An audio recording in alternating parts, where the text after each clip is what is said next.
atau Ibas sudah mengakui bahwa Robnya orang Islam. Sudah diakui loh oleh Rashid. Sekarang Calvin, cobalah kau jujur dulu. Pernyataan dari Ibas atau Rashid itu bagaimana? Kau tadi sudah bilang itu kejebak dengan omonganmu. Nggak kejebak, dia jujur. Dia jujur kok. Dia bilang bahwasanya Muhammad itu Rob. Saya tahu bahwa Muhammad itu bukan Allah, tahu saya. Tapi Rob kalian yang Muhammad itu adalah orang mati. Kalian merobkan orang mati. Kemudian kamu tadi membahas bagaimana tentang Yesus yang ini, masalah babi-babi yang terjun. Rashid, Kores, sekarang saya tanya sama kamu, itu Tuhanmu bikin tsunami di Aceh udah ganti rugi dia? Udah diganti rugi, berapa yang rusak di Aceh itu? Bagaimana mungkin kau meminta ganti rugi terhadap dia yang punya apapun yang ada di langit dan di bumi? Aduh, ada-ada saja kau ini. Sembarangan kau minta ganti rugi sama Tuhanmu yang bikin Aceh, tsunami Aceh. Itu gue jawab di waktu gue itu. Itu terlalu mudah, Bre. Itu terlalu mudah. Ayo kita tanding ulang ya. Dis, kalau gua udah ngomong, itu udah no counter, Dis, gitu. Ketika Yesus harus ganti rugi peternak babi, kenapa? Karena Yesus di depannya langsung peternak babi, mengirim babi-babi itu ke sungai, gitu. Kalau Tuhan lu turun ke bumi, berlakulah hukum manusia kepada Tuhan lu, kepada Rob lu. Nah, Tuhan kami, apakah dia merendahkan diri sebegitunya, turun ke bumi? Enggak dong. Jadi ngapain mengikuti hukum manusia seperti Yesus lu? Yang harusnya mengikuti gitu. Tapi sayang seribu sayang, ketika dia naik ke langit, hutangnya masih banyak, my bre. Hutangnya masih banyak. Lalu kemudian ketika kita hidup sesuai keinginan Nabi gitu, artinya kita menuhankan Nabi. Loh, kok begitu konsepnya? Sekarang gini deh, coba kita pakai studi kasus aja. Kita pakai studi kasus. Ini dalam Torah, my bre, dalam Torah tuh kan gue udah keluar lagi data. Memang Kores ini ilmunya luas deh. Apabila suatu perkara ini ulangan apa ya ini ya? Ulangan 17 9 dari 8. Apabila suatu perkara terlalu sukar bagimu untuk diputuskan, misalnya banyak nih macam-macamnya nih, maka haruslah engkau pergi menghadap ke tempat yang akan dipilih Tuhan. Haruslah engkau pergi kepada imam-imam orang Lewi dan kepada hakim. Oh, tegang, mukanya tegang. Wajib, gitu dia. Nah, lihat di sini apa dikatakan Tuhan. Engkau harus melakukan dengan setia segala yang ditunjukkan mereka kepadamu. 1, B, lihat yang kedua. Janganlah engkau menyimpang ke kanan atau ke kiri. 2, yang ketiga nih.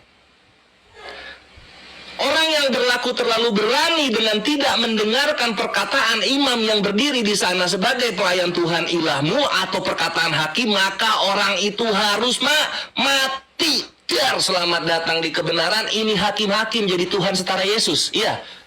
Hah? Gimana lu mau bantah? Mikir lu. Lihat di sini perkataan Tuhan nih. Harus mati. Kalau apa? Kalau nggak nurut perkataan hakim. Ini sama seperti Allah firmankan dalam An-Nisa ayat 59. Ya ayyuhalladzina amanu ati'ullah wa ati'ur rasul wa ulil amri. Hai orang-orang yang beriman, taatilah Allah dan taatilah Rasul dan ulil amri. Ketika lu mentaati Rasul dan ulil amri, ini Rasul dan ulil amri tidak menjadi Allah. Sama seperti di sini harusnya kalau lu bukan Kristen. Jadi mikirnya enak gitu. Sayangnya lu Kristen, semua yang dipatuhi harus jadi Tuhan. Itu keblingernya, bre. Makanya 7% terus di Indonesia. Di sini lihat ya. Lihat di sini nih. Nih. Mana nih? Orang yang berlaku terlalu berani tidak mendengarkan perkataan imam yang berdiri di sana harus mati. Anjir, gimana Edis mau bantah ini, Edis? Gimana lu? Mau kabur kemana lu? Anjir, semua perputaran lu di atas air pasti ketahuan sama gua. Karena kalau misalnya ini tidak lu tuhankan, artinya lu kontradiksi dengan statement lu sendiri. Gitu, bre. Ya, selamat datang di kebenaran, my bre. Itu, berikutnya kita bahas fitnah-fitnah lu ya. Kita bahas fitnah-fitnah lu. Lu bilang Nabi kami menyuruh ke Arab terus nyium batu, itu di mana? Ada di mana itu Nabi kami nyuruh begitu, ada di mana? Hah? Terus berikutnya apa lagi? Gua ini apa yang dikatakan Muhammad harus ikut tadi udah. Nabi nyuruh kami nyium-nyium batu, itu di mana? Gitu kan? Terus di mana Bapak nyuruh menuhankan Yesus, itu di mana? Ayo gitu kan. Itu foto bukan dalil suruhan. Itu foto, Bre. Anyway, argumen gue tentang foto belum keluar ya. Kalau argumen gue udah keluar sama foto, gue takutnya lu ini kejang-kejang. Tapi nantilah. Jadi di mana ada Bapak menyuruh menuhankan Yesus ya, di mana ada Bapak menyuruh menuhankan Roh Kudus. Inilah yang gue wanti-wanti lu dari awal. Jangan sampai lu menyumpalkan perkataan pribadi lu ke mulut Rob lu. Jangan sampai, Bre. Gitu. Itulah kenapa gue sangat suka istilah sola scriptura. Apa yang tertulis itu yang lu hargai. Gitu. Sekarang gue tadi nih 2 nih poinnya, di mana Nabi kami menyuruh nyium-nyium batu ya. Di mana Bapak menyuruh menyembah, menuhankan atau merobkan Yesus dan Roh Kudus gitu. Lu nggak bisa jawab, lu hancur di iman lu, Dis. Hancur iman lu serius di hadapan Kores lagi-lagi. Jadi kayak dejavu gue, Bre. Wah, ini kan pernah terjadi sebelumnya. Tapi nggak apa-apa karena lu bangkit lagi di tahun ketiga. Ya, itu harus lu jawab dan gue tunggu jawabannya ya. Selamat datang di kebenaran. Ulangan 17. You are beautiful verses. Lanjut.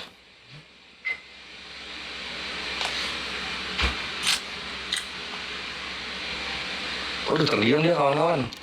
Dis waktu Dis. Baik, kita jawab ya. Makasih. Oke, kita kasih waktunya lagi, Calvin. Iya, baik ya. Jadi kalau tadi dia membahas mengenai bagaimana proses peradilan, ya jelas peradilan itu memang diberikan otoritas kepada hakim-hakim.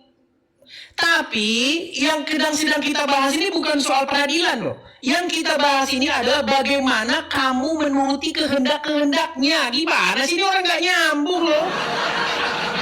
Peradilan itu adalah bagaimana ada satu orang berperkara, ada perkara, kemudian hakim-hakim yang ditunjuk oleh mahkamah, oleh Tuhan dalam bentuk mahkamah, semua pengadilan harus menuruti putusan-putusan hakim.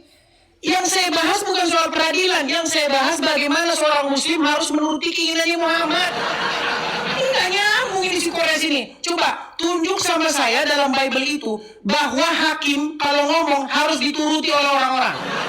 Ada nggak hakim bilangnya, serahkan istrimu kepadaku? Dipatuhi nggak? Ya nggak dipatuhi. Itu perkara peradilan. Tapi seorang Muhammad tertulis di dalam surat Al-Ahzab ayat 36. Jikalau Allah dan Rasulnya sudah menetapkan satu ketetapan, maka tidak ada pilihan bagi seorang muslim laki-laki maupun muslim perempuan tentang urusan mereka. Ayo Allah. Meninggal nggak gue?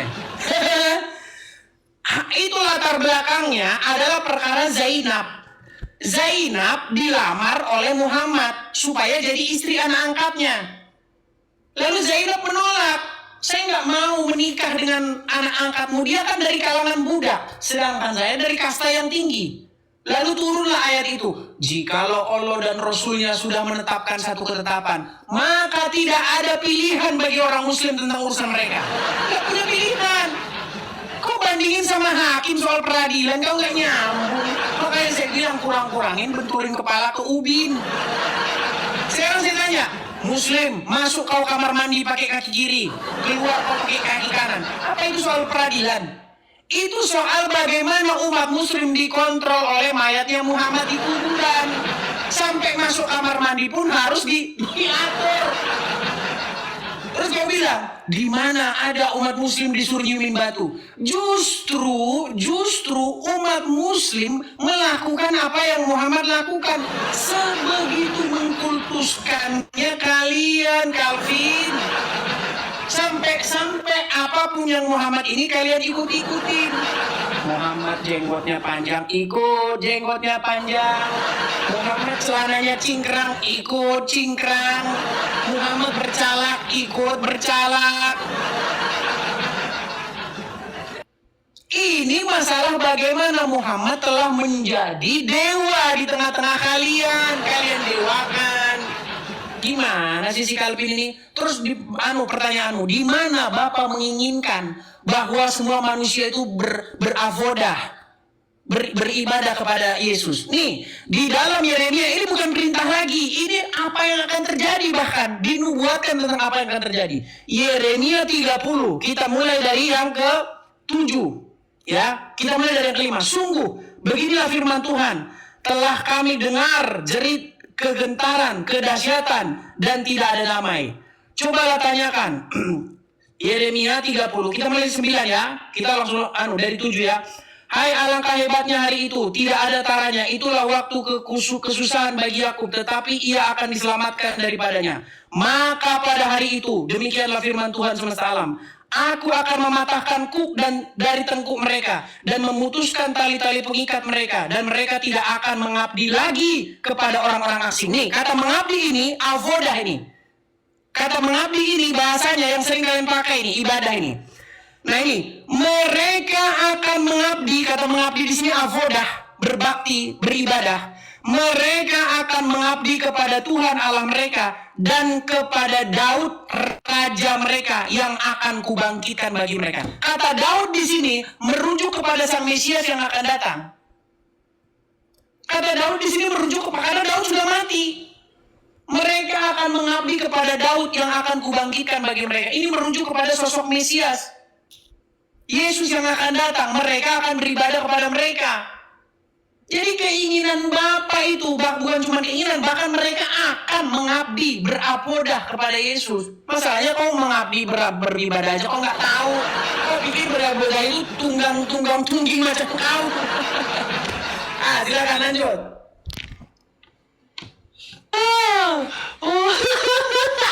Ini Daud ini Yesus. Jauh kita poin kita teman-teman. Oke. Ini gua. Saya aja saya nggak lihat tadi ada ini. Silakan. Iya, ini gua terima ya.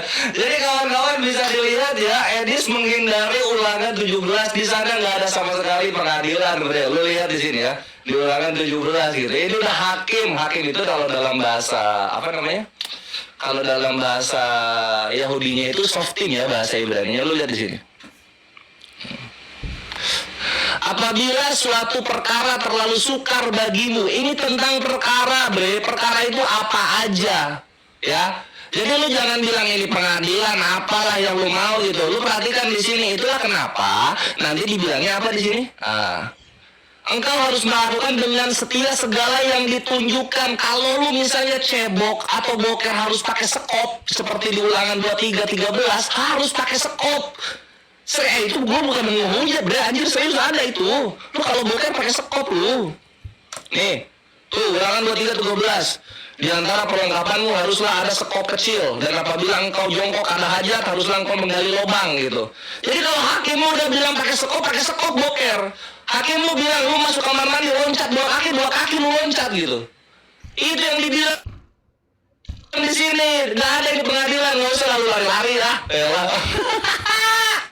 Terlalu mudah ngebantah yang seperti ini gitu loh. Dan lu bilang Nabi kami sudah meninggal, emang Tuhan lu udah bangkit? Siapa sejarawan yang sepakat kalau Yesus itu udah bangkit, siapa? Semua 4 sejarawan abad-abad pertama dan kedua, mereka sepakat Yesus mati, dan mereka tidak sepakat kalau ada dibilang Yesus bangkit. Tunjukin satu, gue cium tangan lo. Ya. Nah, jadi di sini setia segala yang ditunjukkan. Itulah kenapa di sini ada kata segala, Edis. Di sini ada kata segala gitu. Dan kalau lu nggak mengikuti keputusan dari hakim-hakim dan imam Lewi, maka lu mati. Dan tadi matinya. Ini. Maka orang itu harus mati. Ya. Orang itu harus mati gitu. Nah ini kalau misalnya gua timpain lagi, lu babak belur, Edis. Babak belur lu, serius. Ada banyak yang setara sama Yesus ternyata gitu loh. Nah kita buka Roma 13 nih. Anjir. Tiap-tiap orang harus takluk kepada pemerintah yang di atasnya. Anjir, mau kabur kemana lu? Sebab tidak ada pemerintah yang tidak berasal dari Allah. Lu mau bilang kalau misalnya nanti pemerintah bilang orang Kristen harus salto ketika ibadah, ya kita akan menolak dong. Tunggu dulu, ini Paulus yang diberkati sebab tidak ada pemerintah yang tidak berasal dari Allah. Selamat datang di kebenaran. Gitu. Jadi yang seperti Yesus itu banyak banget di Israel, my bre, gitu loh. Lu nggak perlu lari ke nabi kami menuhankan begini dan begitu. Lu kaca dulu di perjanjian lama, perjanjian baru, lu bubuk lu di situ. Hakim-hakim segala pemerintahnya harus diikuti perjanjian lama. Pemerintah itu berasal dari Allah, lu harus takluk kepadanya, itu perjanjian baru. Jadi Yesus lu tuh kalau kita lihat nggak spesial ternyata. Nggak ada spesial-spesialnya. Itulah kenapa di Al-Baqarah ayat 25 ketika Allah mengisahkan Nabi Ibrahim AS, di sana Allah berfirman, sesungguhnya berhala-berhala yang kamu sembah selain Allah hanyalah untuk menciptakan perasaan kasih. Biar selamat datang di kebenaran. Jadi kalau ada Tuhan turun ke bumi ngajarin kasih doang dalam Islam itu berhala, ausan berhala. Itu bre. Dis, ayo Dis. Kamu sudah tidak menyembah Yesus, kamu hanya menyembah Bapak. Selangkah lagi lu bisa Dis. Semangat bre. Gampang banget bubukin ini, buset dah. Terus apa lagi yang belum gue bubukin ya? Yesus sudah mengakui robnya wanita-wanita Kristen. Yesus mengakui, Edis juga mengakui Yesus itu punya roh. Sebenarnya udah bubuk dari pertengahan dialog sih Ikhwan Edis ini. Gitu loh. Gak ada lagi yang bisa dia counter dari gua gitu. Bahkan soal babi juga gak diganti rugi. Bawa-bawa tsunami gak nyambung. Kenapa? Karena Allah tidak turun ke bumi seperti Yesus. Kan gitu ya. Bahkan itu gak dikonter sama Edis. Ya gak? Jadi udah gak Dis, akui aja Dis, Tuhan lu banyak, rob itu runtuh, karena itu malah ngejedotin iman lu sendiri.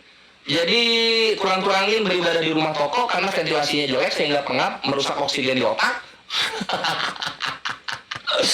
Dan selamat datang di kebenaran, baby. Lu mau bahas apa lagi nih? Perkara rob lu udah bubuk karena lu udah mengakui Yesus punya rob.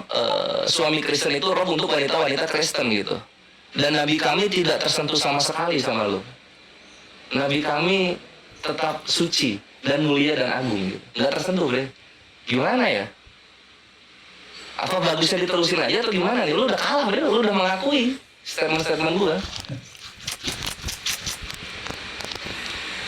Baik, habis nampaknya si Calvin sudah mulai lemas, saudara-saudara. Bang Amar, makasih Bang Amar ya.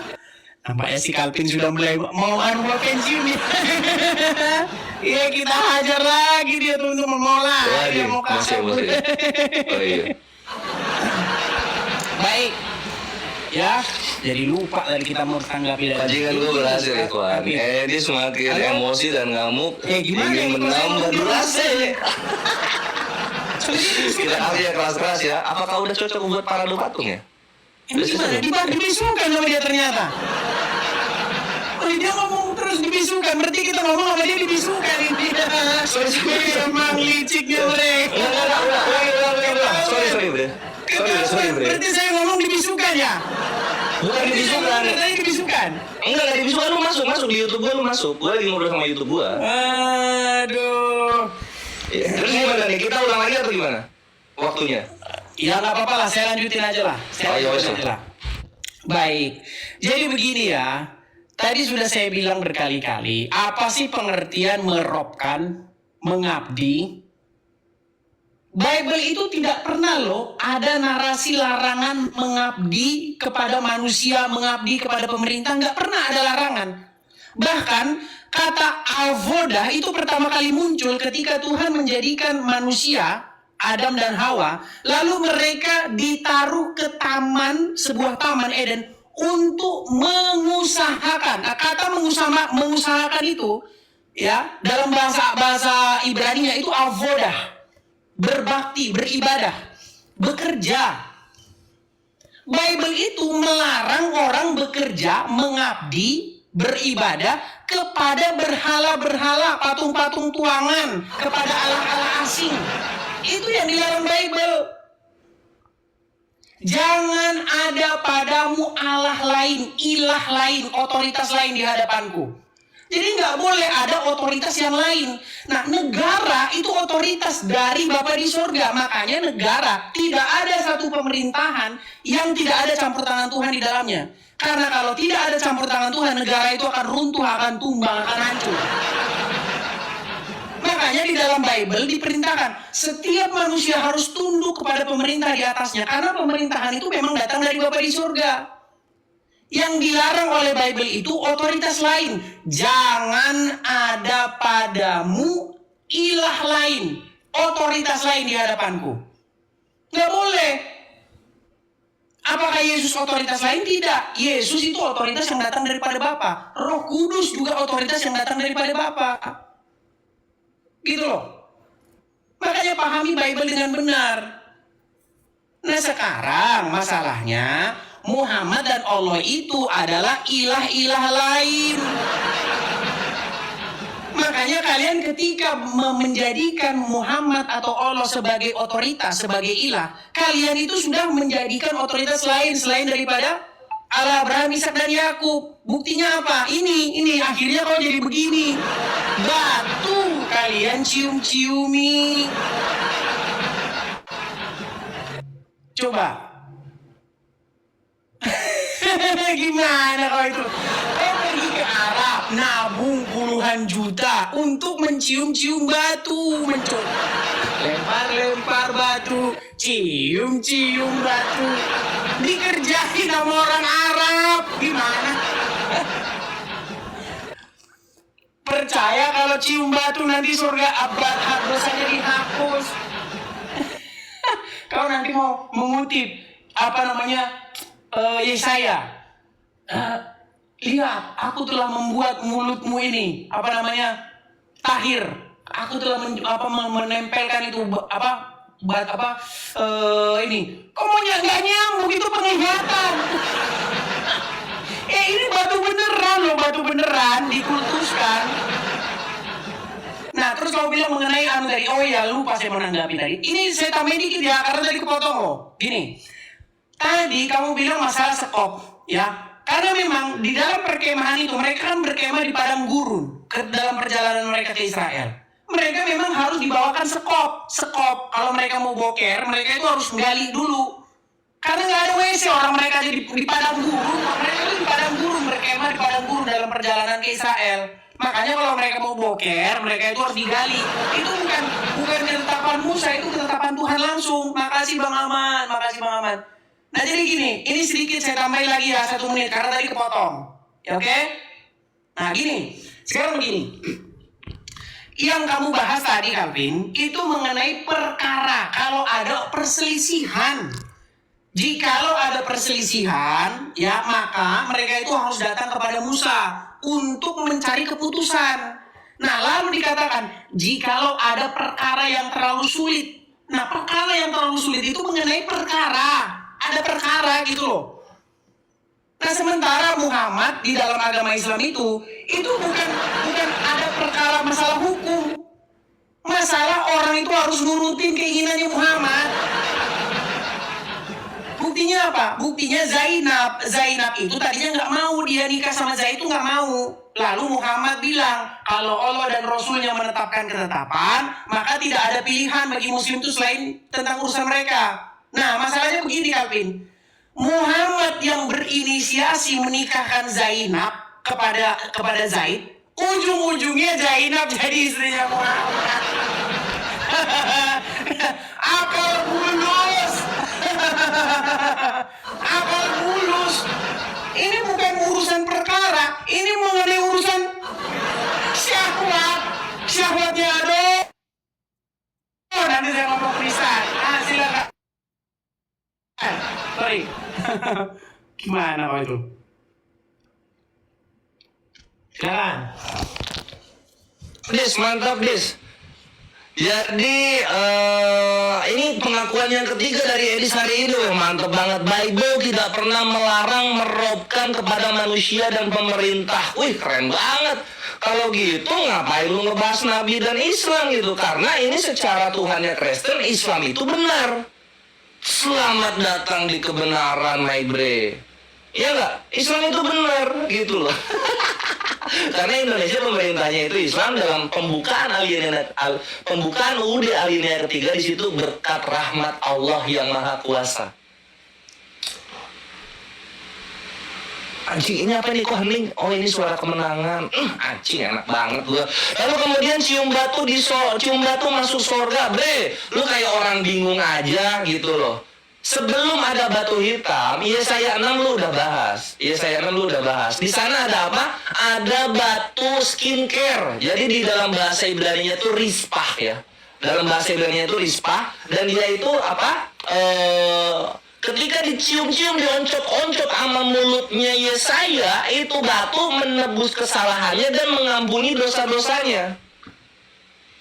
Apa? Mau bilang itu alegori, mau bilang itu nubuatan. Berak kapur Edis, gak mungkin itu nubuatan. Karena itu posisinya Yesaya sedang diberikan penglihatan kepada Tuhannya, lalu kemudian ada serafim yang nyamperin dia gitu. Tapi kalau nggak mau itu nggak apa-apa. Kalau nggak mau itu, nanti ada lagi bre. Itu apa namanya? Di Keluaran 29:14 gitu. Di sana ada berak sapi menghapus dosa. Bayangin Tuhannya Kristen nebus dosa itu hanya setara dengan berak sapi dan juga batu skincare gitu loh. Ini udah ada dua benda nih, berak sapi, batu skincare. Itu yang menghapus dosa. Datang Yesus buat apa? Buat apa Yesus itu menggenapi berak sapi dan batu skincare ini? Itu udah ada dua perangkat yang untuk menebus dosa. Buat apa, Dis? Gitu loh. Terlalu mudah ngebubukinnya, Edis, gitu loh. Sehingga lagi-lagi percuma sekali Tuhan lu turun ke bumi. Tuhan lu turun ke bumi nih, menebus dosa.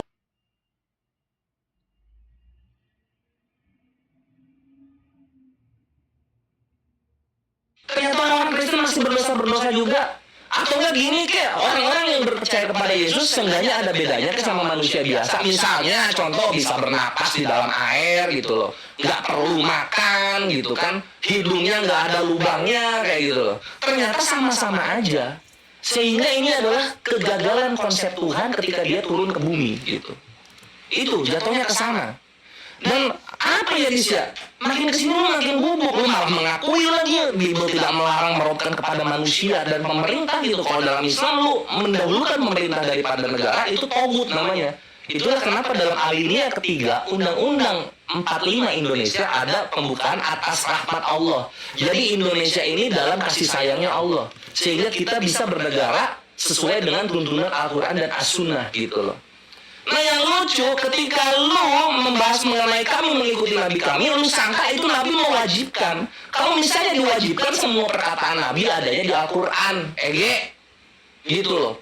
Sama seperti perkataan Yesus lu adanya di perjanjian baru, bukan di perjanjian lama. Kenapa? Karena semua yang Yesus lakukan itu anjuran, nggak ada kewajiban di dalamnya.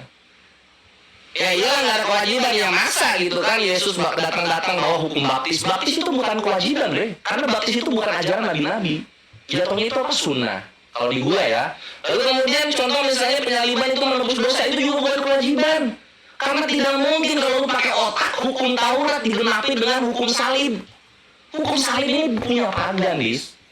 Punya pagan ini hukum salib, gitu loh. Jadi lu harus ketahui itu kebenaran yang ada dan lu harus terima kenyataannya gitu loh. Yesus lu itu bukan roh karena dia manusia biasa yang banyak gagalnya. Gitu. Dia orang baik, iya orang baik. Cuma dia kalau udah temperamennya kambuh merusak kehidupannya orang Israel gitu loh. Gitu. Nah, berbeda dengan Nabi kami nggak perlu dituhankan satu Arab Islam. Yesus lu turun ke dunia di Palestina yang Kristen Italia. Makanya gue sepakat sama lu, yang roh itu Bapak, Yesus itu punya roh lagi, karena Yesus itu nggak layak jadi roh. Saking banyak kegagalan yang dia lakukan selama dia di dunia 30 tahun gitu. Ini ada berapa waktu gue ya? Waktu gue berapa lagi tuh? Udah habis ya? Udah pusing dia. Nah, gitu. Udah bingung. Ini kelihatan gue ada baca gitu deh. Live akan berakhir dalam 0,58. Gelap. Loh kok gelap? Ya saudara-saudara. Lu bantah apa yang gue katakan. Ya. Baik. Waktu saya. Tapi dia udah berubah. Dia orangnya dia nggak penghujatnya nggak kelas kakap seperti dulu. Dia udah ini ya. Udah agak mendingan lah. Gini. Jadi satu pernyataan kamu yang cetar membahana ya. Perkataan Muhammad itu bukan wajib, perkataan Muhammad itu hanya anjuran. Dengarkan. Masuk kamar mandi pakai kaki kanan, keluar pakai kaki kiri. Itu anjuran atau wajib? Sunat, anjuran atau wajib? Karena semuanya nggak ada di Quran, Calvin. Nggak ada di Quran. Setuju nggak? nggak kamu bahwa semuanya itu nggak ada di Quran? Cium-cium batu nggak ada di Quran. Tapi kalian cium-ciumin batu ini. Nih, batu-batu ini kalian ciumin. Terus kamu cari remis di Yesaya. Di situ jelas sekali perikopnya tentang bagaimana Yesaya menolak. Dia menolak nih. Dia disuruh menjadi pemberita, menjadi penyampai firman Tuhan. Dia nggak mau. Saya nggak layak katanya. Mulut saya terlalu najis mau ngomong firman Tuhan. Lalu datanglah malaikat Tuhan. Diambilnya kepit, menjepit batu bara, lalu ditempelkan ke mulutnya. Lihat, aku telah membuat mulutmu menjadi tahir. Sekarang kau layak memberitakan firman Tuhan. Intinya seperti itu. Ini nggak ada hubungannya dengan batu itu. Mana ada orang Kristen yang sekarang pergi, ayo kita mencari batu yang ditempelkan ke mulutnya Yesaya, kita cium supaya kita layak memberitakan firman Tuhan. Ayo. Kagak ada. Yang dilihat Yesaya itu adalah penglihatan. Makanya dia bilang, lalu aku melihat seorang malaikat Tuhan, serafim, mengambil bara api, lalu menempelkan bara api itu ke mulutku dan berkata, bla bla, sekian, demikian. Ini orang Islam batunya masih ada wujudnya. Lihat dulu ya batunya bentuknya. Kau datang ke Arab mencium-ciumi batu, mengharapkan sesuatu dari batu itu. Makanya saya bilang inilah yang dimaksud dengan pengkultusan. Mengkultuskan sebongkah batu. Gimana sih kamu ngarepin? Kamu ketika orang Islam datang nih, kalian bilang begini kepada batu ini. Labbaik Allahumma labbaik, labbaik Allahumma labbaik. Kalian lambaikan kepada batu ini. Ya, labbaik Allah itu artinya, ya Allah kami memenuhi panggilanmu. Labbaik Allahumma labbaik. Kalian melambaikan tangan kepada sebongkah batu ini loh. Kepada sebongkah batu ini, kalian melambaikan tangan dan mengatakan, wahai Allah kami memenuhi panggilanmu. Ya, itu pengkultusan kalian kepada batu. Lalu pengkultusan kalian kepada Muhammad apa? Nih, kalian berseru-seru kepada Muhammad begini. Muhammadku, dengarlah seruanku. Nah, kau berseru-seru kepada Muhammad. Makanya aku bilang, yang berseru-seru kepada mayat, yang berseru-seru kepada bangkai adalah Islam. Sudah diakui oleh Rashid Ibas, orang APII, temanmu itu, temanmu. Robnya siapakah? Yang mayat? Kami. Siapa? Islam. Itu fakta. Rashid itu nggak kejebak, dia mengutarakan fakta. Tapi di sidang sama Juma. Jangan kau hadap-hadapi di TV itu. Nanti kita makin bangkrut.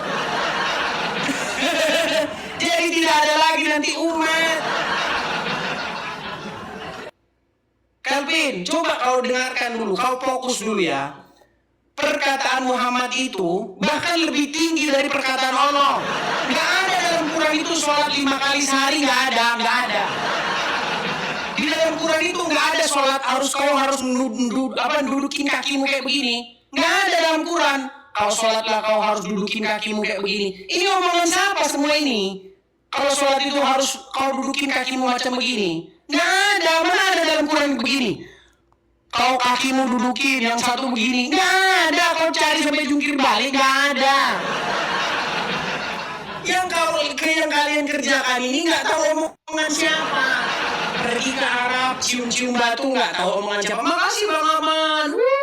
Bang Aman, terima kasih. Lihat itu. Calvin, kau meninggal, kau malam ini meninggal.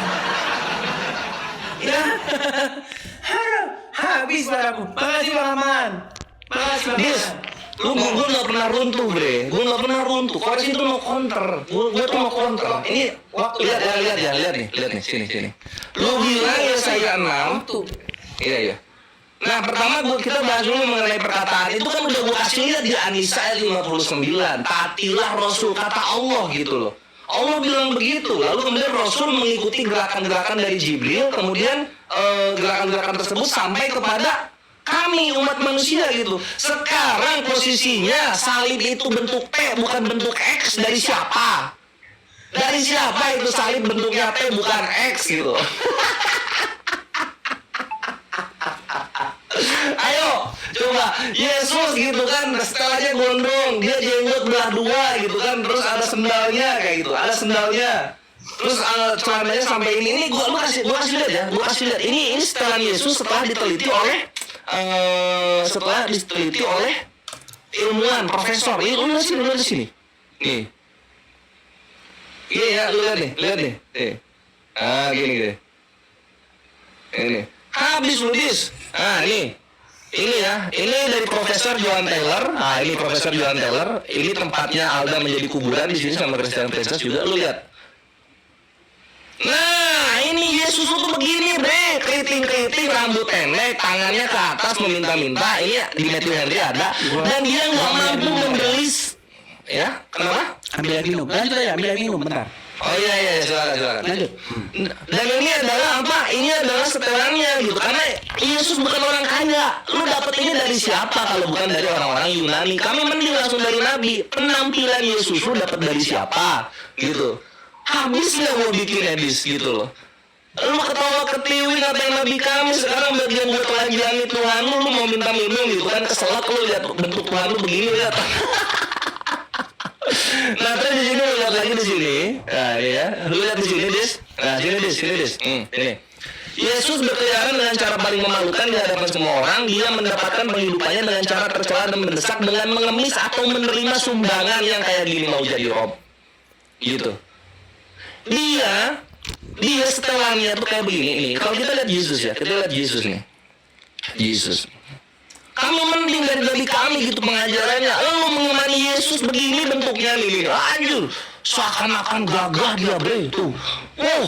Ini setelan orang kaya. Kalau di Yunani setelan orang kaya ini. Yesus aja dia hidup nggak ada pekerjaannya, nggak mampu beli apa-apa dia. Ini yang aslinya harusnya begini. Lu dapat pengajaran dari siapa gitu? Salib bentuknya T, Yesus dia pakai dress sampai lutut kaki gitu loh. Wah, lari lagi dia. Lari lagi dia. Ya, kena counter belok gitu. Nanti lu kalau mau ke sana lu bahas dulu. Nanti gua bahas ke sana ya.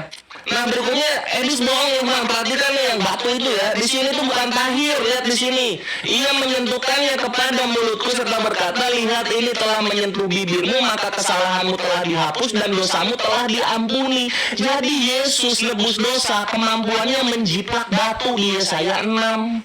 Ini batu kemampuannya dijiplak sama Yesus, lu Edis. Gitu loh. Jangan dulu ke Hajar Aswad, lu minta maaf dulu sama batu di Yesaya 6 nih. Ini apa ini itu kita buka di sini. Nah, ini Yesaya 6 ya. Nah, ini ada rispa nih, kita buka rispa itu apa sih? Nah, ini ada definisinya nih. Hot stone, anjir, batu panas, mantap deh. Bubuk nggak tuh? Batu panas dicium-cium. Terus lu bilang Kristus ada nggak nyium batu? Gimana mau nyium? Batunya ada di sorga. Gimana mau nyium? Nanti lu mati mungkin. Lu nyium dulu ke sana nanti.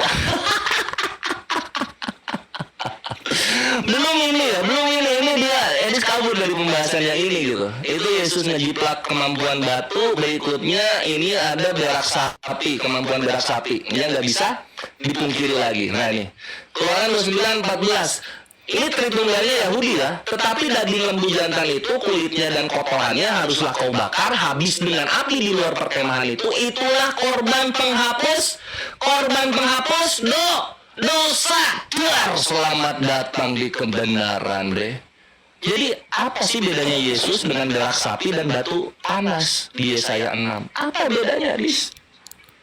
Gue bilang juga Kores itu mau counter. Lu mau bawa kemana ke apa ubin-ubin, gua bawa ruko gitu kan, cium-cium batu, gua bawa berak sapi gitu kan. Lu mau lari kemana hujatannya? Lu mau lari kemana sarkasnya? Gua punya semua counternya bre. Gua punya semua aib Tuhannya lu, gua pegang. Baru satu tuh gua kasih lihat tuh. Di mana Yesus hidupnya minta-minta, pakai baju cuma sampai lutut. Nanti kita bawakan yang berikutnya, my bre. Silahkan. Terima kasih Bang Aman, makasih Bang Aman. Oke, kita pakai waktunya ya teman-teman ya. Baik, kita tanggapi satu persatu. Iya, jadi mengenai batu ya, ini habis ini kita udah nggak bahas batu lagi mengenai Yesaya, maksud saya. Gini, jadi di dalam Yesaya itu perikopnya adalah tentang bagaimana Yesaya itu menolak. Dia melihat satu penglihatan, tahu nggak penglihatan? Vision, ya. Dia melihat satu penglihatan, dia itu disuruh memberitakan firman Tuhan. Lalu kata Yesaya, terlalu najis mulut saya ini mau memberitakan firman Tuhan. Lalu ada malaikat serafim datang membawa bara api, ditempelkan ke mulutnya. Lihat, aku telah membuat engkau layak. Intinya poinnya seperti itu. Kesalahanmu sudah diampuni. Nah, yang jadi masalah itu penglihatan. Gak ada orang Kristen pengen cari-cari batu itu biar kesalahannya diampuni. Gak ada. Sementara batu di Arab sampai detik ini masih umat muslim berdesak-desakan, injek-injekan loh. Muslim datang ke Arab injek-injekan ke rumah Tuhannya yang kebanjiran nih. Yang akhirnya orang Jepang yang menjadi solusi supaya rumah Tuhan orang Islam gak kebanjiran. Nih, ini rumah Tuhan yang kebanjiran ini. yang menjadi kubangan air sarang kodok nih. Ya karena memang bukan Tuhan yang benar. Kalau Tuhan yang benar nggak mungkin suruh bikin rumahnya di kubangan air kayak begini. Tukang bangunan yang paling dungu sekalipun, yang paling nggak sekolah, nggak akan mau mendirikan satu tempat di mana nanti tempat itu jadi kubangan air. Tapi Tuhannya orang Islam menyuruh rumahnya dibangun tempat kubangan air. Di situ juga ada batu yang kepadanya umat muslim mencium dan menghormati batu itu. Berharap kalau mencium batu itu dapat barokah, dosanya diampuni. Karena ada hadisnya, barang siapa yang mencium Hajar Aswad atau mengusap rukun Yamani menggugurkan dosa-dosa. Pergi ke Arab, nabung puluhan juta, bau pergi ke Arab menghapus dosa. Udah ya, jadi nggak bisa. Itu tidak membandingkan sesuatu yang sejenis ya. Yang di Yesaya itu penglihatan, sedangkan yang ini memang batu asing. Nah, kemudian dia mengkritik masalah kehidupan Tuhan Yesus, teman-teman. Jadi, teman-teman, di dalam Bible tidak ada narasi-narasi bahwasanya Yesus dalam Bible dan para pengikutnya membawa golok atau membawa pedang supaya orang datang kirim duit. Nah, kita lihat dengan kehidupan Muhammad, ya. Dia bawa buku apa dia bawain? Saya besok kalau nulis buku nanti kalian kejang-kejang. Bagaimana? Dari mana Muhammad dapat hidup, teman-teman? Muhammad itu dapat hidup dari hasil ini loh. Muhammad itu nggak kerja ini kerjaan Muhammad nih loh. Nih, ghanimah, harta rampasan perang. Nabi kalian itu perampok. Bahkan dia ketuanya perampok. Gimana nih kalian itu? Nah, nanti kamu mau bandingkan dengan Musa. Lihat bagaimana Musa di dalam perjanjian lama nih. Setiap dia lewat satu wilayah, bla bla bla bla. Makanya Yesus datang ingin menggenapi apa yang dimaksud dalam hukum Taurat itu apa. Karena memang hukum Taurat itu di dalam orang Yahudi itu memang sudah dialih-pelintirkan oleh alim ulamanya. Makanya kau bilang tadi, kalau Mesias datang itu harusnya jangan membangkitkan orang mati. Bebasin dong kita dari penjajahan Romawi. Itu kan keinginanmu. Justru Yesus datang itu ingin membebaskan yang lebih penting daripada penjajahan orang Romawi. Tapi penjajahan mereka terhadap dosa, penjajahan diri terhadap dosa itu yang ingin dibebaskan. Supaya mereka hidup layak, kudus dan benar di hadapan Tuhan. Nah sekarang ngomong-ngomong soal mata pencarian. Dikatakan di dalam Bible jelas, banyak orang-orang memberi kepada Yesus itu persembahan. Mereka kasih dengan sukarela kepada Yesus. Gak pernah Yesus membawa golok untuk menakuti orang supaya kasih. Muhammad nih loh. rampasan perang seperlibu. Bahkan Abdul Somad sudah menghitung miliaran itu duit untuk Muhammad. Miliaran. Makanya istrinya banyak. Silakan.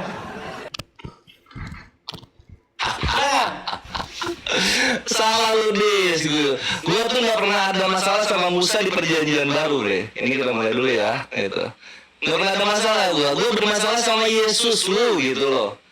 Itu udah gue bongkar datanya dari Profesor John Taylor ya, dia hidup minta-minta. Terus lu bilang gimana mungkin Yesus bawa golok? Ya iya, gimana dia mau bawa golok? Ada uang nggak? Ada uang nggak buat beli Yesus? Hah? Lu lihat dong kita lihat di Filipi 2 nomor 6 deh ya. Kita lihat di Filipi 2 6. Nah ini nih. Lu lihat sini udah, lu lihat sini. Kita belajar. Kita belajar biblika sama Kores ya. Lihat di sini ya. Lu buka Filipi 2 nomor 6 ya. Di mana di sini Yesus itu dia hidupnya yang walaupun dalam rupa Allah yang begitulah, lu pasti tahu lah ya. Nah, kita buka dulu di sini. Terus kita ke Matthew Henry di sini nih. Ini thank you Alda datanya. Sedekah. Nah, di sini. Lihat di sini. Iya, di sini beliau belajar di sini. Matanya sedis. Nih, ia tidak memiliki tempat untuk meletakkan kepalanya. Gak punya rumah Yesus lu itu. Hidup dari sedekah. Orang-orang ngasih ke dia itu sedekah. Apa bedanya sama ustad? Apa bedanya sama pendeta? Hidup dari sedekah. Tuhan hidup dari sedekah, lu bayangin. Minta makan dari ciptaannya, lu bayangin itu, Bre. Ya, itulah kenapa moralitas Yesus gue pertanyakan gitu. Ketika dia jadi Tuhan, ketika dia Tuhan yang menjadi manusia, kenapa dia tidak menjadi manusia yang sukses dari bawah gitu loh? Dari kecil sampai naik ke langit, dia manusia yang nggak punya rumah, astagfirullah gitu kan. Lalu kemudian soal Edis minta udahan bahas batu gitu loh. Edis minta udahan bahas batu. Lah, yang mulai siapa, yang minta udahan siapa? Gue kan di sini hanya melayani lu, Dis. Lu minta bahas batu, oke, gue sambut gitu kan. Dan sekarang gue counter, lu sekarang kesakitan kan ngedenger counteran gue gitu. Kenapa? Karena ini yang nggak bisa lu bantah dan orang Kristen bantah. Penghapusan dosa yang pertama kali ada itu batu dari Yesus. Artinya Yesus menjiplak kemampuan batu. Kenapa orang Kristen gak nipok-nipok batunya? Karena batunya nggak ada di bumi. Kalau ada itu dicipok-cipokin lebih parah. Masuk mulut kayaknya itu batu. Karena lebih gede daripada Hajar Aswad gitu deh. Terus berikutnya ngerampok katanya. Nabi kami ngerampok. Lalu lupa Yesus mulai rentenir. Lukas 19:21 lihat. Ini kan di sini perumpamaan orang Mina. Ada orang nih dikasih 1 koin. Yesus pergi. Pas pulang, mana koinnya? Oh ini cuma 1. Loh kok cuma 1? Harusnya kan ini bertambah banyak gitu. Harusnya kan ini bertambah banyak. Karena aku harusnya mengambilnya serta dengan bunganya.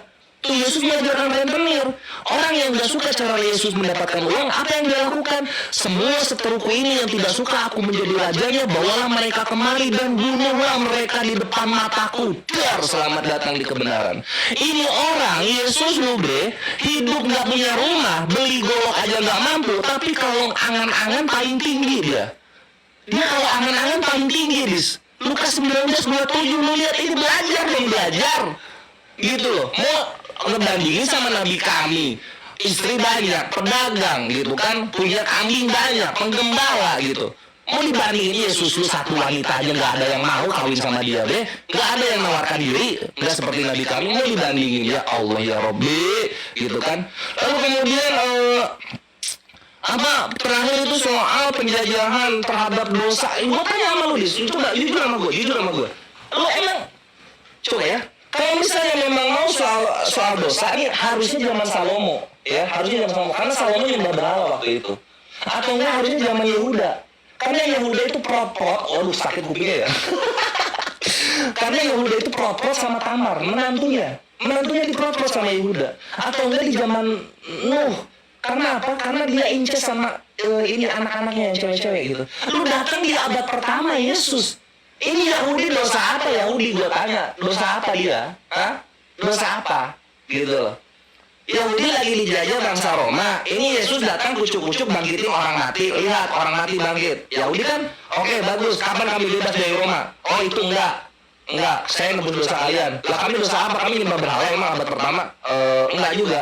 Lah terus lu Mesias mana lu? Lu Mesias India lu. Dari India lu Mesias gitu. Ngapain lu ada di Yahudi kalau nggak ngebebasin penjajahan Roma? Kan gitu. Malah ngajarin baptis. Malah ngajarin salib menebus doa. Apa anjir? Kok dibawa ke situ, Bre? Gitu loh pengajaran gua mengenai Biblika hari ini. Jadi nggak moralitas Nabi kami dengan Tuhan lo itu nggak sama. Thank you. Baik, habis waktunya ya. Baik, kita lanjutkan lagi teman-teman ya. Baik. Ya, jadi yang parah itu adalah punya Rob, punya Tuhan yang kerjanya ngerampok. Ayo kita hitung berapa rampokannya Tuhannya orang Islam. Nih, Robnya orang Islam yaitu Muhammad nih. Bagaimana tanggapan Pak Ustaz?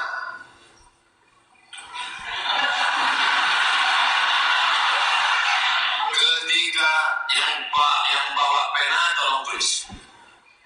Ketiganya yang tulis, angka-angkanya saya tulis. Ketika Nabi perang Badar hari Jumat 17 Ramadan tahun kedua dapat harta rampasan perang sebanyak 50.000 keping uang dinar.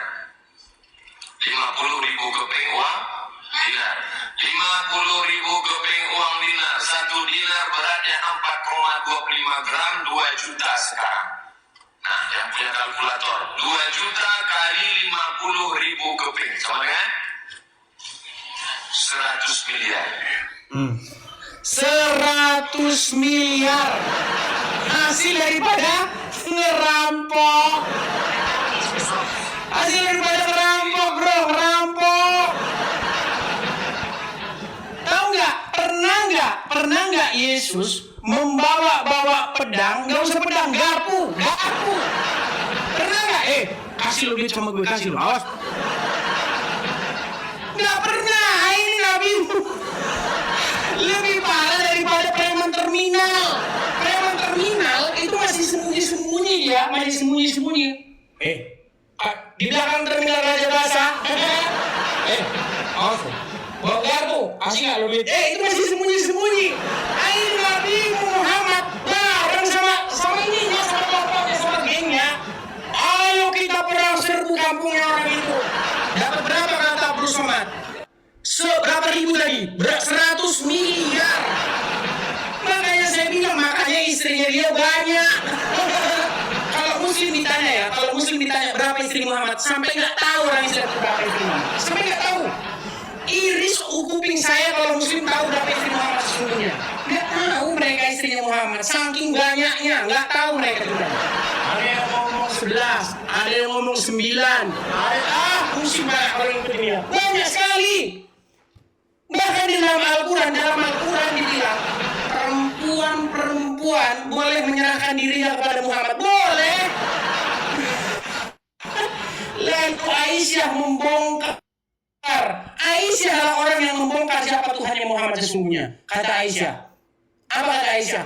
Sungguh aku tidak melihat Tuhanmu kecuali begitu sigap menuruti hawa nafsu. Jadi udah ya, tapi ya intinya yang saya mau sampaikan begitu. Kenapa kau meropkan orang yang seperti itu? Kenapa kau tuhankan orang seperti itu? Rob macam apa? Tuhan macam apa yang seperti itu? Ini yang belum kau tanggapi, Alvin. Ini yang belum kau tanggapi. Kau tadi kan sudah aku bilang. Ini, coba dengarkan Alvin. Alvin, ini kau tanggapi ya. Nih. Alvin. Udah panik dia teman-teman. Nggak dengar lagi dia. Nggak dengar lagi dia. Pantesan kita ngomong nggak dengar sama dia. Dibisukan sama kita. Udah ini nggak bisa lagi dilihat kayak gini ya. Bisukan. Mana ada bisukan? Gua ngebisukan mic gua, Bre. Gua ngebisukan mic gua ini.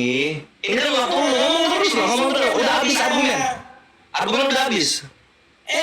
Kalian benar tidak meminta kepada Muhammadku, Muhammadku, dengarlah seruanku. Waktu kau berseru-seru kepada Muhammad, dengarlah seruanku.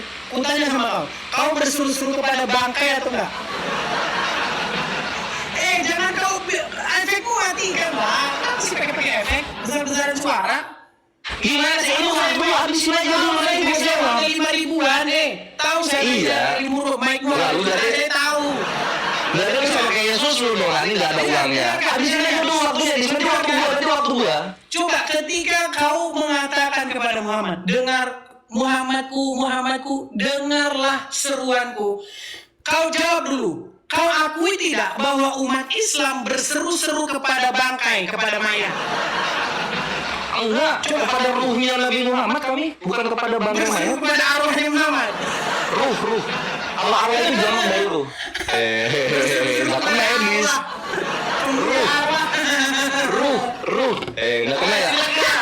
Arwahnya Muhammad. Ruh. Udah waktu gua ya. Habis lu. Ya, jadi perkara mana nih waktunya?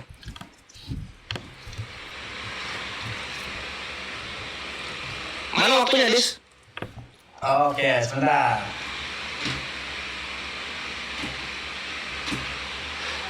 Iya gitu ya. Jadi soal perampokan, lu tuh lupa gitu di kitab lu, tapi gua nggak nemu tadi gua cariin itu ada di bilangan gitu ya. Ambillah 36.000 gadis perawan dan sisakan 32 perawan khusus bagi Tuhan. Gitu dia. Ini perawan kalau dijual berapa? Gue pengen tahu harganya. Gitu. Berapa harganya itu kalau dijual gitu loh, bre. Gitu. Belum nanti di Keluaran 20 gitu. Jikalau kamu akan berperang kepada sebuah kota, maka ambillah seluruh yang hidup gitu, barang-barang dan harta rampasannya gitu kan. Itu sih kira-kira di zaman itu kalau dikonversi sekarang itu harta berapa ya kira-kira ya? Terus yang paling gue inget 1 Samuel 15 nomor 3, bunuhlah semua orang, perempuan, anak-anak, keledai, kambing gitu kan, apalah tuyul, jenglot, apalah dibunuh semua. Itu kira-kira kalau diduitin berapa gitu loh. Itu berapa kalau diduitin. Jadi jangan perkara inilah, jangan perkara-perkara yang rampas-merampas gitu. Kita belum menang banyak, bre. Ini kita belum hitung sama tanahnya orang-orang suku Aztec. Belum kita hitung sama tanahnya orang-orang suku Aborigin. Itu bre, Marco Polo ya sama Amerigo Vespucci ketika nyampe di tanah orang, yang dia lakukan pertama kali apa? Nancepin salib. Ini tanah Tuhan, punya Yesus. Gitu loh. Indonesia nggak bisa begitu, kenapa? Karena alhamdulillah sudah ada Muslim duluan gitu. Jadi jihad itu menangkal ajaran kasih yang mencoba kasihilah musuhmu dengan tanahmu. Gak bisa kalau itu. Nah, kamu berikutnya, coba pernah nggak lihat Yesus itu kemana-mana bawa pedang? Dia nggak punya uang, Edes, nggak punya uang. Gimana mau beli pedang, mau beli garpu, rumah aja nggak punya. Lu kagak lihat tadi Profesor sama Matthew Henry ngomong apa? Yesus hidup dari sedekah. Yesus menghidupi dirinya dengan cara meminta-minta donasi. Masih ditanya, ada nggak Yesus bawa pedang? Kayak mana sih? Lu bikin pasukan harus punya uang. Lu mau punya peralatan tempur harus punya uang. Yesus ini cuman nyembuhin orang sama bangkitin orang mati. Kalau soal uang dia lemah. Dia tuh lemah kalau soal finansial. Bre, ini belajar dari mana? Bapaknya Yesaya 7:20. Pisau cukur aja dia minjem ke Raja Asyur, nggak nyiptain. Gitu loh. Jadi lu mau lari kemana sih, dia selalu ada counternya buat lu gitu loh. Cium batu, ternyata Yesaya duluan. Cium batu, ternyata Yesus menjiplak kemampuan batu. Jadi lu mau bawa kemana ini? Yesus ini mau lu bawa kemana?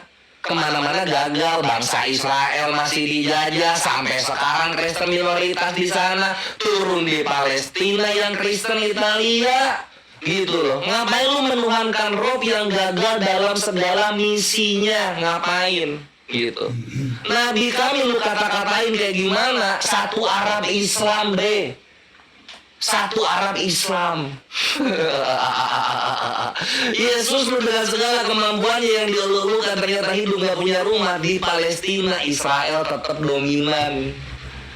Ya enggak? Mau ke situ bahasnya. Tadi udah soal harta rampasan ya, udah gue bahas tadi, lu tinggal ngebantah. Lalu soal Islam agama damai gitu. Kalau lu siap untuk damai, maka lu harus siap untuk berperang. Kenapa? Karena ada ajaran kasihilah musuhmu. Tahu nggak? Kalau lu mengasihi musuhmu, terjadilah yang seperti Afrika, seperti Afrika. Afrika sampai sekarang masih membayarkan hutang kolonial kepada Prancis dan Inggris. Ini negara-negara Eropa, mereka kaya dari hutang-hutang kolonialnya bangsa-bangsa Afrika. Masa lu lupa Indonesia bayar hutang ke Belanda baru beres kapan? Masa lu lupa? Gitu loh. Nah, inilah praktek kasih yang dihajar habis-habisan oleh jihad. Gitu deh. Dan apa yang gue lakukan sekarang adalah untuk membuat satu Indonesia tahu bahwasanya Kristen itu sedang menyerang Islam di media sosial. Gitu bre. Supaya orang-orang satu Indonesia tahu dan memberikan panggung nasional kepada kalian semua. Gitu. Pengen terkenal kan? Pengen lihat banjir murtad kan? Panggung nasional tempatnya bre. Tinggal kalian aja berani. Kalau kalian nggak berani, gua yang paksa. Kalau kalian nggak berani, gua yang paksa. Gitu bre. Ya. Selamat datang di kenyataan. Inilah visinya API ke depan. Semua penghujat tampil di jalan nasional. Gitu. Supaya Indonesia tahu banjir murtad bre. Gitu. Lanjut. Oke, kita tanggapi ya teman-teman ya. Memang karena sering bentur-benturin kepala ke Ubin, jadi memang teman-teman kadang-kadang suka nggak nyambung ya teman-teman ya. Tidak nyambung dengan apa yang lagi dibahas. Gitu. Oke, kasih waktu dulu ya. Waktu, ya silakan diterima. Baik, jadi dia tadi ini nggak nyambung ya. Yang kita bahas itu mengenai apa yang dilakukan Yesus, Rob kita, dengan apa yang dilakukan Muhammad, Robnya mereka. Lari ke masalah orang lain. Bagaimana ada penjajah begini menancapkan ini. Ini orang gak nyambung apa gimana sih? Emang kita lagi bahas orang lain? Kita lagi, tapi itu gak apa-apa, kita turutin ya. Kita turutin gak masalah. Ya. Kalau kita ngomong-ngomong soal hutang Indonesia berapa gulden yang masih kita bayarkan kepada Belanda. Tahu nggak berapa banyak yang dibangun Belanda di negeri kita? Kau belajar sejarah nggak? Di waktu kita belajar sejarah, kebetulan sejarah itu saya jagonya terus waktu zaman sekolah. Apa dampak positif penjajahan Belanda terhadap Indonesia? Contoh, dibangunnya jalan raya dari Anyar sampai Panarukan. Itu dibayar, upahnya itu dikasih sama pemerintah Belanda. Gubernurnya pada waktu itu Dendles sudah memberikan itu upah-upahnya. Dikorupsi sama raja-raja wilayah. Kawat tahu apa? Kereta api stasiun mana? Dari Jakarta sampai Surabaya. Itu semua peninggalan Belanda, Abel. Pabrik gula. Kau lihat itu semua itu peninggalan Belanda, Abel. Itu pembangunan Belanda itu ya datang ke negara kita, nggak semuanya memang kita harus mengusir mereka sebagai penjajah. Iya betul. Tapi di dalam sejarah yang kita pelajari ada dampak positif dari penjajahan Belanda itu. Yang kita tadinya bangsa terbelakang, kemudian diajarinlah sekolah, diajarinlah pakai sendal, pakai BH. Tadinya nggak pakai BH dong, biar kau tahu. Nggak pakai BH. Tadi perempuan kita tuh nggak pakai BH. Jadi bukan nggak semuanya jelek, enggak. Ya, nah sekarang begini, justru penjajahan itu kan sudah berakhir tuh. Penjajahan itu sudah berakhir. Yang masih dijajah sekarang tuh siapa biar kau tahu? Siapa sekarang yang bayar duit ke Arab, bikin visa, bayar ke Arab. Ya kan? Kau menginjakkan kaki di Arab, bayar hotel kalau di Mekah sana. Sampai hari ini penjajahan akal itu masih terjadi. Kau tanya yang naik-naik haji itu ya, nabung puluhan juta, jual tanah, ngantri puluhan tahun, kecuali kalau lewat jalur VVIP, bisa kau langsung berangkat, tapi fungsi ditambahin, biar berangkat cepat ke Arab. Sampai Arab, apa kata Buya Sakur? Lempar-lempar batu, camping-campingan, Lari-larian, cium-ciumin batu. Justru penjajahan itu masih ada sampai hari ini. Padahal di dalam Quran nggak ada perintah naik haji ke Mekah, tuh nggak ada. Ada perintah naik haji, ada. Naik haji, diwajibkan bagi kalian naik haji bagi yang mampu, ada dalam Al-Quran. Tapi kemana naik haji? Kemana naik haji? Ada nggak di Quran naik haji ke Mekah? Iris kuping saya kalau naik haji ke Mekah. Lompat dari Monas saya kalau naik haji ke Mekah. Mana ada naik haji ke Mekah di Quran? Nggak ada. Yang ada itu disuruh naik haji ke Baitullah. Di mana Baitullah menurut Quran? Baitullah menurut Quran itu dibakar sama orang Islam, diedit jadi Mekah. Bakar, diedit jadi Mekah. Iya kan? Jadi kalau edit mengedit mereka jagonya, coba master mereka ini kalau soal edit mengedit. Nggak ada sunat, diedit jadi ada sunat. Apa ya, lalu sampai habis suara saya teman-teman, habis. Oke lah Kalvin, karena sudah jam berapa sekarang? Sudah 9:30. Waktunya mungkin sudah istirahat ya kita ya. Nanti mau berapa putar lagi, terserah mau berapa putar lagi. Jadi intinya Terserah lu buat berapa lama gitu. Karena tadi gue udah nawarin buat closing, tapi lu emosi pengen lanjut. Ini lah jadinya kan. 2,5 jam kita udah. Ya ini lah jadinya gitu. Lu mau berapa lama lagi? Ya terserah, mau 2 putaran lagi atau 1 putaran lagi terserah. Tapi inti penutupnya gini, yang saya katakan begini. Terbukti bahwa kami orang Kristen berseru-seru ya Yesus, kami berseru-seru kepada Yesus yang hidup. Sedangkan kalian umat Islam berseru-seru Muhammadku dengarlah seruanku. Kalian berseru-seru kepada Ini waktu dia. seonggok mayat dalam kuburan. Makasih Bang Ahmad. Di mana Yesus hidup anjir? Ya, silakan. Mana Yesus kalau hidup mana gitu loh. Ya, Silakan. kita akan ini apa namanya? Mana ininya? Timernya. Ah, sip. Ya. Oke, pertama-tama mengenai Belanda membangun jalan raya di Indonesia gitu. Yang minta siapa? Siapa yang minta? Kemudian uangnya dikorupsi gitu. Lah, kalau misalnya lu tidak ke Indonesia emang bakal ada korupsi yang seperti itu? Ini dosa warisnya penjajah. Ya nggak? Gitu loh. Sesimpel itu, bre. Gitu. Lu kalau nggak mau ada lanjutan-lanjutan dampak dari penjajahan, lu jangan ngejajah. Tinggal sono di Belanda, makan kentang. Gitu loh. Makan apa? Lobster sono. Makan marmut gitu loh. Nggak usah lu ke Indonesia. Nggak akan ada tuh jalan raya, korupsi jalan raya, atau apapun utang-utang Indonesia. Nggak akan ada. Tinggal di sono, menderita di sono, punah di sono. Jangan lu masuk ke negara yang sudah ada penduduknya gitu loh. Seperti orang-orang Israel di perjanjian lama ke Kanaan, kemudian dibantai Kanaannya. Salah apa ini Kanaan? Salah apa ini Kanaan? Kan gitu. Inilah logika-logika yang terdoktrin oleh para penjajah ikhwan gitu loh. Itulah kenapa inilah sangat pentingnya jika lo umur 2 tahun minumlah susu ibu, jangan susu babi.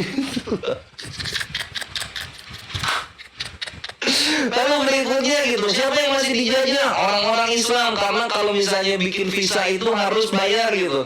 Lah terus orang-orang yang ke Jepang bikin visa dijajah Jepang. Orang-orang yang mau ke Vatikan bikin visa ke Italia dijajah Italia gitu. Ada perbedaannya antara jajah dan ibadah. Lu dijajah, lu nggak mau, lu dipaksa. Ibadah, lu dengan sukarela melakukannya, gitu loh. Jadi nggak timpang kalau lu menyamakan jajah dan ibadah kayak gitu, bre. Hancur lagi logikanya. Wah, anjing enak banget gitu.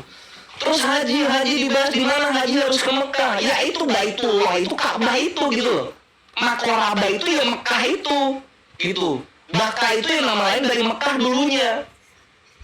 Mending apa? Mending bahas salib. Itu salib kenapa T?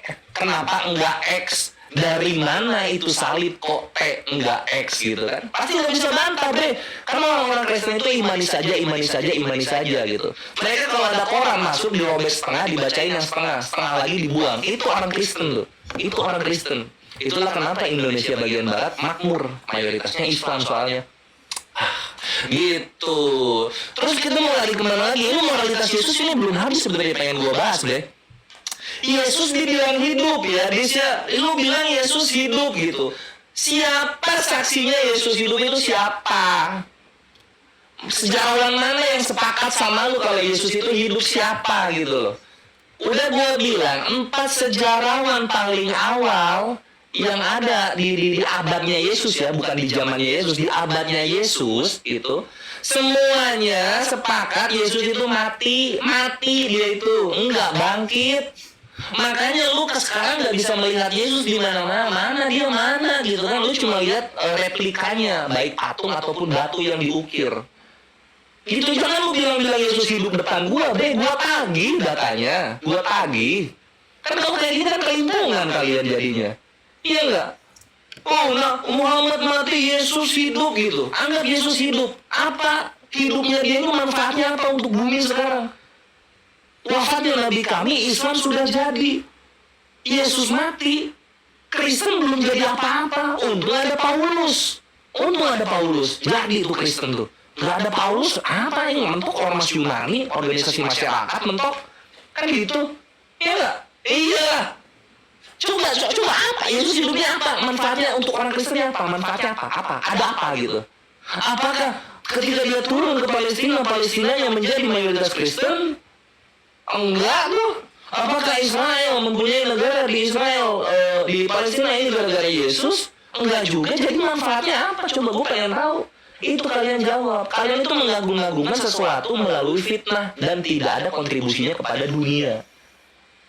Berbeda dengan Nabi kami Muhammad SAW, diakui sebagai orang pertama yang paling berpengaruh di dunia oleh Michael Hart, gitu kan? Oleh semua Muslim di dunia namanya selalu disanjung-sanjung. Kalau lu Yesus itu mentok cuma di Indonesia sama Malaysia. Nanti kalau lu misalnya ke Bulgaria namanya jadi Cezu. Kalau misalnya lu ke Cina namanya jadi Cenche gitu. Kalau lu misalnya ke Yahudi namanya jadi Isa. Elah anjir. Makin sini makin bubuk, Des. Serius. Lu nggak bisa main panjang sama gua. Data gua keluar semua. Iyam.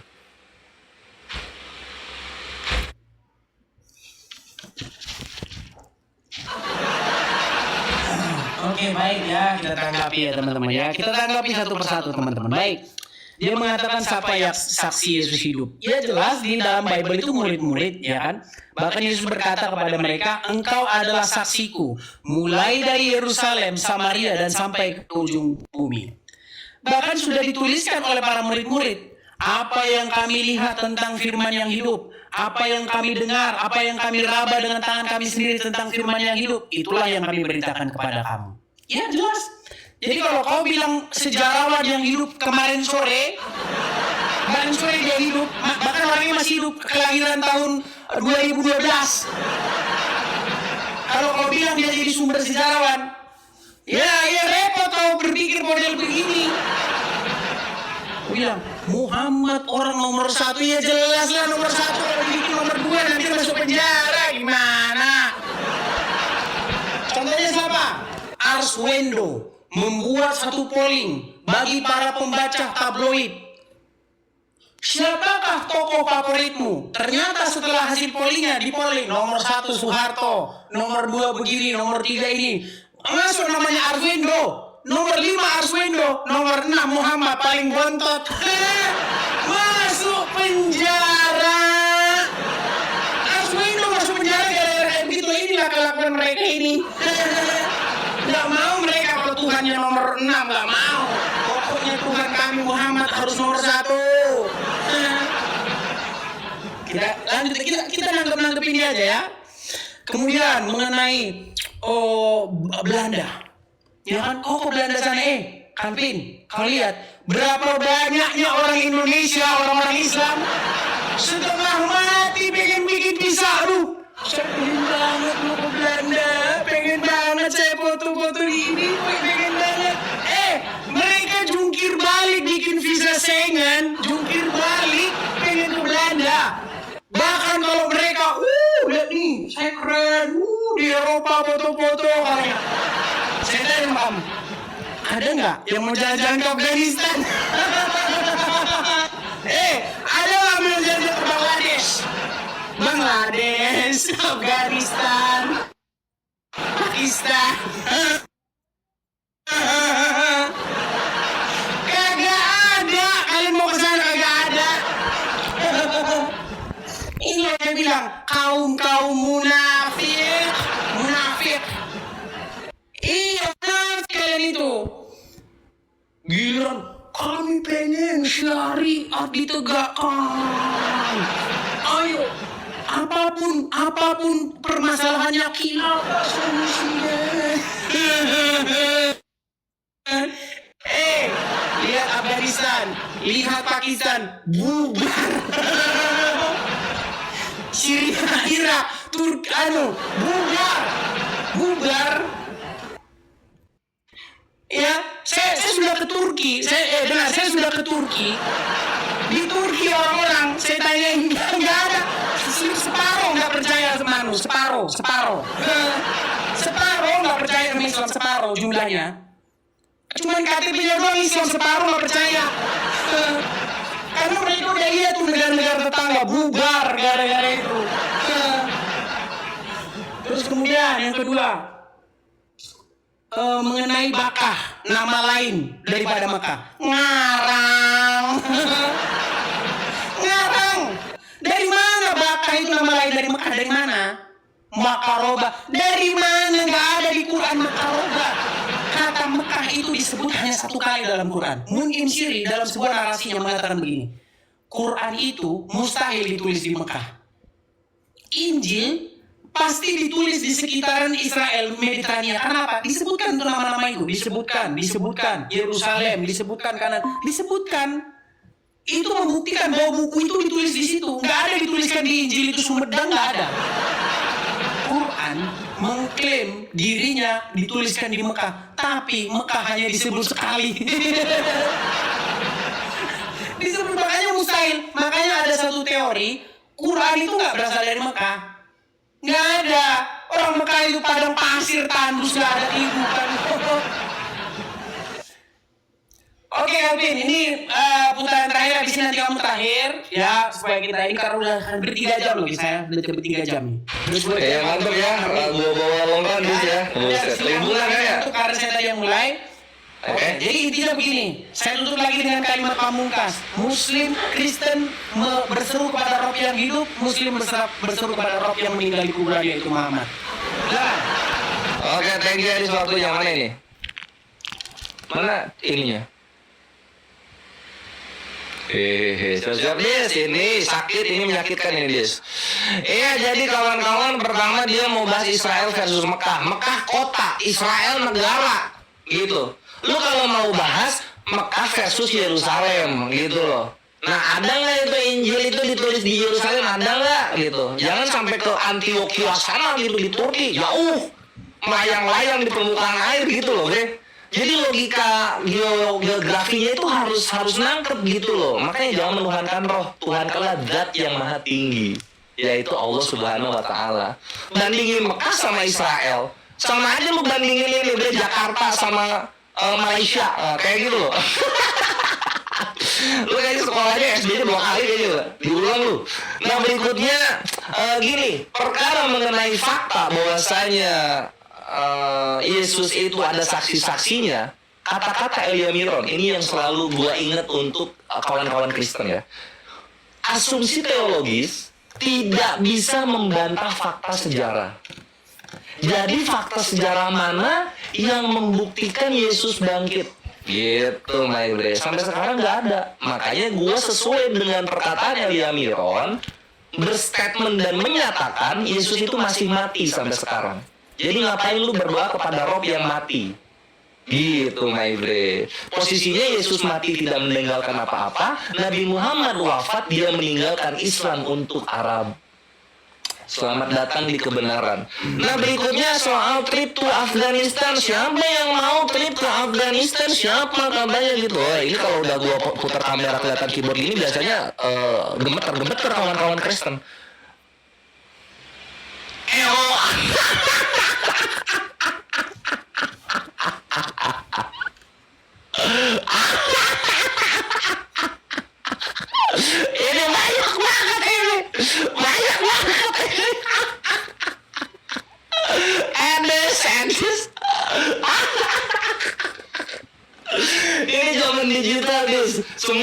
di internet.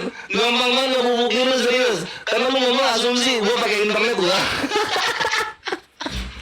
Berikutnya lu ngomong apa namanya, lu ngomong Syria, Irak gitu kan, Afghanistan, hancur-hancuran gitu. Ya udah kita cek data aja lah, kita cek data gitu. 10 negara termiskin di dunia, ya kan gitu.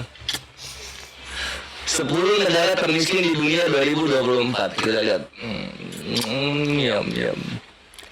Burundi, Central African Republic, Somalia, Mozambik, Kongo, Niger, Liberia, Sierra Leone, Malawi, Madagaskar. Mana Irak? Mana Suriah? Mana Afghanistan?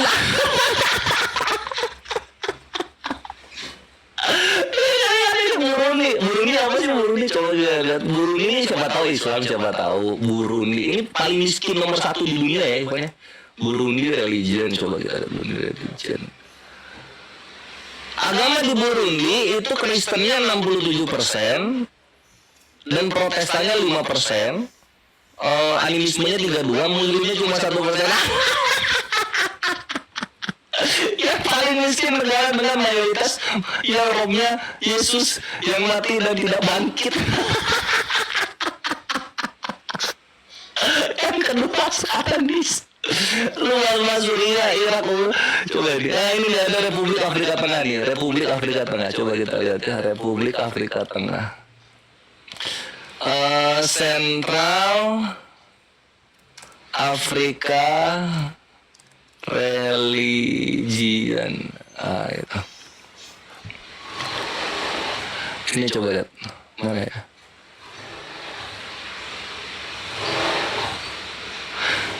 Predominant religion di Central African Republic, Republik Afrika Tengah, 61% itu teridentifikasi sebagai Protestan dan 28-nya Roman Katolik.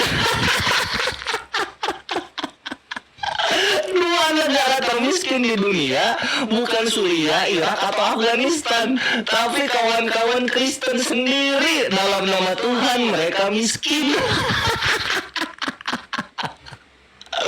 Anjir Edis, gue bilang juga Kores itu raja counter deh. Gue ini raja counter gitu. Lu ngomong apa pasti gue ada bantahannya. Kenapa? Karena gue Islam. Al-Hajj ayat 39 telah diizinkan bagi kami memerangi orang-orang yang memerangi kami. Jadi selamat datang di kebenaran. Semua hujatan lu gue balikan dengan fakta dari agama lu sendiri gitu loh.